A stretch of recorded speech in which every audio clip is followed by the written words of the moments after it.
బేసికల్గా air lines ఏదైనా fly అవ్వాలంటే పక్కన ఇంజిన్ రొటేట్ అవుతూ ఉంటుంది. సైడ్స్ని మీరు అబ్జర్వ్ చేస్తుంటారు. ఎవరైతే విండో సీట్ దగ్గర కూర్చుని ఉంటారో వాళ్ళు కన్ఫర్మ్ అబ్జర్వ్ చేస్తుంటారు.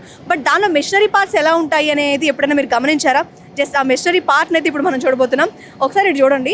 జస్ట్ పక్కన వింగ్ అయితే పెట్టడానికి కామన్గా లోపల ఎంత వైరింగ్ ఉంటుంది, లేకపోతే ఎంత పెద్ద మెషిన్ ఉంటుంది, లేకపోతే దానికి ఫుల్ కవర్ ఉంటుందా, ఎంటీ ఉంటుందా అనే ఫీలింగ్ మనకి బయట నుంచి చూసినప్పుడు అనిపిస్తుంది.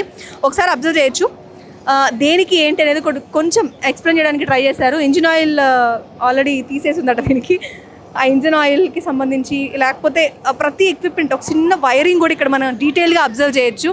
మనం ఏదో ఒకసారి ఎయిర్లైన్స్ అట్లా ఎక్కువ వచ్చేద్దామని అనుకుంటాం, కానీ లోపల మెషినరీ చూస్తే మాత్రం వా అనేలాగే అనిపిస్తోంది. జస్ట్ ఇంకొంచెం ఏమైనా డీప్గా తెలుసుకోగలమేమో చూద్దాం. సో మోటార్ జస్ట్ ఓవరాల్గా ముందున్న ఫ్యాన్ అంతా రొటేట్ అవ్వాలి అంటే నాకు తెలిసి this is the main part. ఇంజనే కదా మెయిన్. ముందు కంట్రోలర్ ఉంటే సైడ్ వింగ్సే కదా మనల్ని ఇంకా ముందుకి ట్రావెల్ చేసేది. ఆ పాయింట్లోనే ఇక్కడ మెషినరీ కనిపిస్తోంది.